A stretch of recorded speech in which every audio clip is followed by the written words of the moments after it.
मालचा महल का भयानक रहस्य। मालचा महल, जिसे फिरोज शाह तुगलक ने 1325 ईस्वी में बनवाया था, दिल्ली के एक घने जंगल के बीच में स्थित एक खंडहर है। ये जगह सदियों से वीरान पड़ी थी, जब तक कि 1980 के दशक में अवध के नवाब परिवार के वंशज यहाँ रहने नहीं आ गए। ये कहानी उन्हीं के रहस्यमय अंत और उसके बाद महल में होने वाली भयानक घटनाओं पर आधारित है। साल 1985 की बात है। अवध के आखिरी नवाब की वंशज बेगम विलायत महल अपने दो बच्चों राजकुमार अली रजा और राजकुमारी सकीना महल और अपने 8 शिकारी कुत्तों के साथ इस टूटे फूटे महल में रहने आए। सरकार से जमीन के विवाद के बाद बेगम ने यह महल चुना और घोषणा कर दी कि वे दुनिया से अलग थलग शाही कैदी बनकर रहेंगी। वे पूरी तरह से एकांत में रहते थे। महल के बाहर एक लकड़ी का बोर्ड लगा था जिस पर लिखा था, प्रवेश निषिद्ध, कृपया दूर रहें। यदि आप प्रवेश करते हैं तो अंदर के कुत्ते ही आपकी मौत के जिम्मेदार होंगे। बाहर की दुनिया के लिए वे 3 शाही भूखे साए थे। अंदर क्या हो रहा था कोई नहीं जानता था। साल 2017 की बात है। अर्जुन, विक्रम और नेहा, 3 युवा ट्रैकर्स, दिल्ली की हॉरर कहानियों पर एक डॉक्यूमेंट्री बना रहे थे। उन्होंने किसी तरह एक लोकल गार्ड को रिश्वत देकर रात 11 बजे मालचा महल में घुसने की योजना बनाई। जंगल का सन्नाटा ऐसा था कि खुद की सांस की आवाज भी भयानक लग रही थी। महल की टूटी हुई सीढ़ियां और काली दीवारें मौत का मंजर पेश कर रही थी। अंदर घुसते ही उन्हें तीव्र सड़ी हुई मांस की गंध महसूस हुई। जैसे ही वे मुख्य हॉल में पहुंचे, अर्जुन की टॉर्च की रोशनी एक टूटे हुए दर्पण पर पड़ी। दर्पण की धूल भरी सतह पर उसे एक धुंधली, दुखी औरत की परछाई दिखी। परछाई ने एक पल के लिए सिर उठाया और अर्जुन की आंखों में देखा। डर के मारे अर्जुन का गला सूख गया। उसने चीखते हुए टॉर्च घुमाई, लेकिन पीछे कोई नहीं था।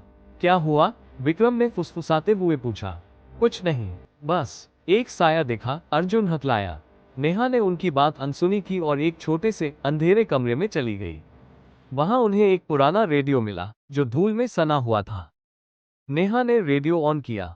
जोरदार खराबी की आवाज आई, लेकिन फिर अचानक वह आवाज कट गई और एक पुरानी थकी हुई औरत की फुसफुसाहट सुनाई देने लगी। उन्होंने मेरी सोने की चीजें छीन ली। मैं भूखी हूँ, मेरी हड्डियां। यह आवाज बेगम विलायत महल की लग रही थी, जिनकी मौत 1993 में हो चुकी थी। उन्होंने आत्महत्या कर ली थी। तीनों काम गए। तभी कमरे के कोने से एक छोटी, तेज, खरोंचने वाली आवाज आई, जैसे कोई अपने नाखून जमीन पर घिस रहा हो। विक्रम ने हिम्मत करके टॉर्च उस कोने पर डाली। वहां कुछ नहीं था, लेकिन जैसे ही उसने टॉर्च हटाई, आवाज फिर से आई, मगर इस बार ठीक उनके पीछे। तीनों ने पलटकर देखा। एक पल के लिए उन्हें जमीन पर लेटे हुए किसी जानवर की आंखों की पीली चमक दिखाई दी। वे बेगम के शिकारी कुत्तों की आत्माएं थीं, जो उनकी मौत के बाद मारे गए थे और अब महल की रक्षा कर रहे थे। तीनों जान बचाकर भागे। भागते हुए वे उस कमरे में पहुंचे जहां राजकुमार अली रजा रहा करते थे। उस कमरे में बीचों बीच एक पुराना लकड़ी का ताबूत रखा था। अर्जुन की नजर पास रखी एक मेज पर पड़ी। वहां एक पुराना सूखा हुआ पत्र पड़ा था। वो राजकुमार अली रजा का अंतिम पत्र था, जो उन्होंने 2017 में अपनी मौत से पहले लिखा था। पत्र में लिखा था, मेरी माँ बेगम विलायत ने आत्महत्या कर ली। उन्होंने अपनी आत्मा को महल की रक्षा के लिए छोड़ दिया। हम दोनों भाई बहन तब से अकेले यहाँ रहे। लेकिन अब मेरी बहन सकीना भी 1 साल पहले मर चुकी है। अब मैं अकेला हूँ। महल में उसकी आत्मा हर रात मेरा दरवाजा खटखटाती है। मैं और नहीं सह सकता। इस महल में केवल डर और मौत ही बची है। मेरी मौत के बाद मेरे ताबूत को दिल्ली में मेरी माँ के पास दफना देना। नहीं तो महल हमें हमेशा के लिए जकड़ लेगा। पत्र पढ़ते ही उनके ऊपर के कमरे से तेज दौड़ने की आवाजें आई। ऐसा लगा जैसे कोई भारी चीज घसीटी जा रही हो। फिर सीढ़ियों से उतरते हुए किसी के रोने की आवाज आई, एक जवान लड़की की दर्दनाक आवाज। वो राजकुमारी सकीना की भटकती हुई आत्मा थी। अर्जुन ने पत्र पकड़ रखा था और विक्रम ने दरवाजा थाम रखा था। अचानक नेहा जोर से चीखी।